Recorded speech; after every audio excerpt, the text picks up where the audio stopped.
2010 के गेम्स में पाकिस्तान की नायब कप्तान आप बनी, कितना बड़ा एजाज़, हमारे लिए तो बहुत बड़ा एजाज़ है, लेकिन आप क्या समझती हैं, उस वक्त फीलिंग्स क्या थी? मेरी फीलिंग्स मैं लफ्ज़ों में तो आपको बयान नहीं कर सकती। मेरे अभी भी गूज़ बम्स खड़े हो रहे हैं उसको बयान करते हुए। जब अनाउंसमेंट हुई, उस वक्त था Saif championship, south Asian football federation की बहुत बड़ा इवेंट होता था, क्योंकि उससे पहले मैं एक बार सैफ गेम्स में पार्टिसिपेट कर चुकी थी पाकिस्तान की तरफ से। बट जब मेरा नेम अनाउंस हुआ, हम प्लेन में बैठे थे, मैं ज़रा ना मुझे फोबिया है प्लेन का, तो मैं ज़रा सर झुका के ऐसे बैठी हुई थी कि यार ये क्या है, कितने घंटे की फ़्लाइट है। हम जा रहे थे बांग्लादेश। तो वहाँ पे कोच ने पहले किसी को डिस्क्लोज़ नहीं किया कि जी कैप्टन कौन है, वाइस कैप्टन कौन है, तो दिल थपके धड़क रहे थे। मैंने तो उम्मीद ही छोड़ी हुई थी कि मैं पता नहीं सिलेक्ट हो भी सकती हूँ नहीं। लेकिन ड्यूरिंग द कैंप जो मेरी परफॉर्मेंस थी, इवन हमारे मैचेस बॉयज़ के साथ होते थे, अंडर 14 एंड अंडर 16 बॉयज़ के साथ। तो when I used to play, तो मेरा नाम मेरे कोच ने रखा हुआ था बादल। ये बादल है, ये जब खेलती है ये छा जाती है। सही। और हमारी जो गोलकीपर थी पाकिस्तान वुमेन टीम की, वो जब टीम सिलेक्ट होती है मैच में, फ्रेंडली मैच में भी, तो अगर कोच मुझे दूसरी टीम में डालते तो कहती मैंने मैच ही नहीं खेलना। अच्छा। अगर अस्मा उस्मान मेरे आगे नहीं खेलेगी। मेरा निकनेम बट्टू था, मुझे बट से बट्टू कहते थे। अच्छा। तो उसमें मैं जब उसमें throughout the camp I was exceptional. Then क्या हुआ कि जब प्लेन में अनाउंसमेंट हुआ कि ji Asma Usman will be the vice captain of Pakistan women team, तो आई वाज सुपर एक्साइटेड कि मैं खड़ी हो गई। और मुझे नहीं लग रहा था कि मैंने बेल्ट पहनी हुई थी, बट मैंने बेल्ट खोले बगैर जब खड़ी हुई तो मैं दोबारा नीचे गिरी। तो it was a amazing moment for me. Very nice. Bangladesh और श्रीलंका में भी आपने पाकिस्तान की नुमाइंदगी की है, ये तजुर्बा कैसा था? इसके अलावा बांग्लादेश और पाकिस्तान में कितना डिफरेंस पाया आपने?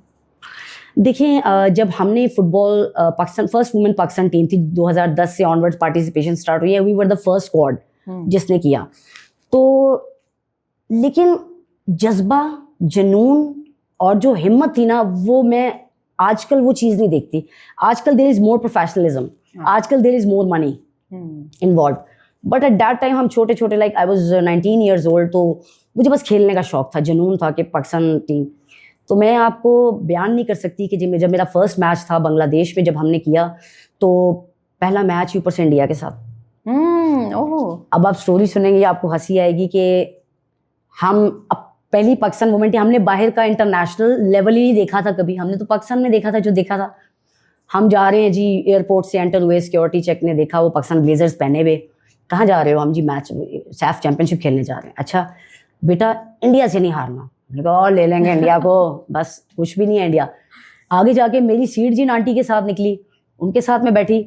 हाँ बेटा कहाँ जा रहे हो? फुटबॉल खेलने। क्या फुटबॉल खेलते हो? अच्छा बेटा इंडिया से नहीं हारना। मैंने कहा आंटी आप टेंशन ना ले लेंगे इंडिया को। हम वहाँ पहुँचे, हमारा एक वॉर, उन्होंने फर्स्ट मैच जो था, उन्होंने हमें बड़े ही वीआईपी प्रोटोकॉल के साथ वीआईपी इंक्लोजर में बैठाया पाकिस्तान टीम को, और वो मैच था इंडिया और श्रीलंका का। तो आई वाज सिटिंग अपस्टेयर और ग्लासेस लगाए हुए, और ऐसे मैं देख रही हूँ कि देखते हैं इंडिया क्या चीज़ है ना। द मैच स्टार्टेड और विदिन 3 मिनट्स ऐसे पास हुआ और इंडिया ने हाफ से शूट किया गोल श्रीलंका को। ऐसे देखा, मैंने कहा ये बाई चांस भी हो सकता है। अच्छा। लेकिन वो फिर मैच स्टार्ट हुआ, श्रीलंका ने स्टार्ट किया, फिर गोल। मैंने तो यूं उठी हूँ, मैंने कहा अल्लाह माफ़ कर दे और इज्जत बचा ले बस, क्योंकि अगला मैच हमारा इंडिया के साथ था। अच्छा। वो वहाँ से उठ के जब अपने वापस शेरटन होटल में स्टे था, 7 स्टार होटल में, अब छोटे छोटे बच्चे हम लोग गए हुए थे, हमें इतना प्रोटोकॉल माशाल्लाह मिला। तो अब लंच टाइम था, हम बैठ के खाना ना खाया जाए मुझसे कि कल। ऊपर से मैं ना बहुत प्रेशर, जब पाकिस्तान की जर्सी आपने पहनी होती है ना, आप करोड़ों लोगों को रिप्रेजेंट कर रहे होते हैं, everybody is looking up to you. फिर मुझे वो आंटी याद आए जो मेरे साथ प्लेन में बैठी थी साथ में, पुत्र इंडिया से नहीं हारना। मैंने इनसे भी वादा किया था। फिर सिक्योरिटी चेक वाला याद है, इंडिया से नहीं हारना। मैं सारी रात दुआ करती रही, मैंने नफल भी, मैंने कहा अल्लाह कल अच्छी परफॉर्मेंस हो जाए। अल्हम्दुलिल्लाह इंडिया के साथ हमारा मैच स्टार्ट हुआ। अब मैं खेलती थी कीपर से आगे, स्टॉपर। तो मेरे पे बहुत प्रेशर होता था क्लियरेंस करने का और सारा कुछ। बट ये है कि हमारी टीम भी अच्छा खेली, सब लोग अच्छा खेले। और वही बात कि एक्सेप्शनल खेले।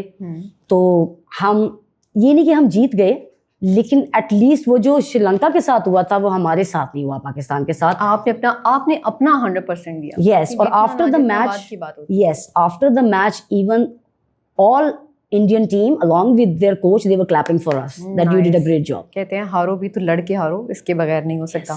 पूरे ऐसे इंटरनेशनल करियर में कोई ऐसा यादगार और कोई इंसिडेंट ऐसा हो जो अभी तक माइंड में बैठ गया हो?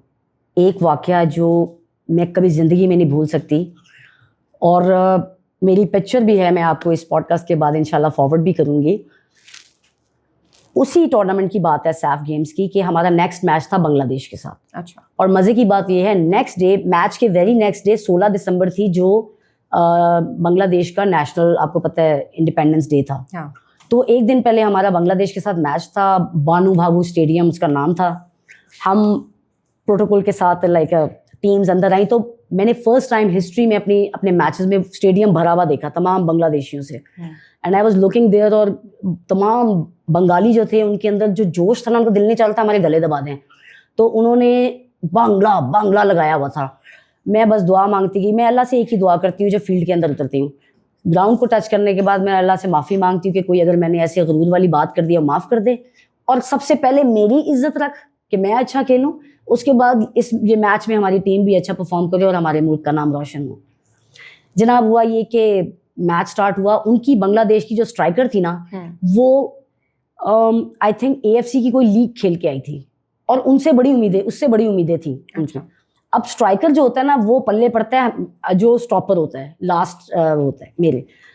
मुझे मेरे कोच ने कह दिया, बट ये ना निकले, ये निकला तो बस तेरी खैर नहीं। मैंने कहा ठीक है जनाब। वो क्या नाम लेते हैं, मैच स्टार्ट हुआ, मेरी इतनी हाफ लाइन से स्पीड लगी, वो बहुत स्पीडी थी माशाल्लाह, और मैं भी स्प्रिंटर रही थी अपने ज़माने में, तो मैंने उसको हर बार रोक दिया, मैंने उसको गोल नहीं करने दिया। और वो जब निकलती थी ना, 1 वर्सेस 1 हम निकलते थे, और पूरा स्टेडियम खड़ा होके बंगला, लेकिन गोल नहीं हो पाता था। तो फर्स्ट हाफ जब हुआ, मैंने कहा यार ये नहीं पकड़ी जाएगी, बस हम वापस, आपको पता है 15 मिनट्स का एक वो होता है, ब्रेक होता है, वापस अंदर चले गए। सब ने कहा जी बहुत ज़बरदस्त, बट तुमने जाने नहीं दिया आसमा, वेरी गुड। आफ्टर हाफ जब हम वापस आए, अब मैं वो मोमेंट बताने लगी हूँ जो मैं कभी नहीं भूल सकती। मेरी शर्ट का नंबर था नंबर 3। अच्छा। वापस आके जब हम खड़े हुए और मैच स्टार्ट होने लगा था, पूरा stadium Pakistan number 3, Pakistan number 3 कर रहा था। और मेरे लिए वो इतने फ़ख्र की बात थी कि वो जो बंगला बंगला कर रहा था, वो पाकिस्तान नंबर 3। इवन स्टेडियम से जो बाहर लोग थे वो मुझे यूं यूं कर रहे थे। और जैसे ही मैच ख़त्म हुआ तो तमाम लोग, तमाम तो नहीं कह सकते, लेकिन एक big community, they came to me and said autograph please. Nice. That was an amazing moment of my life. I can't forget it. Very good.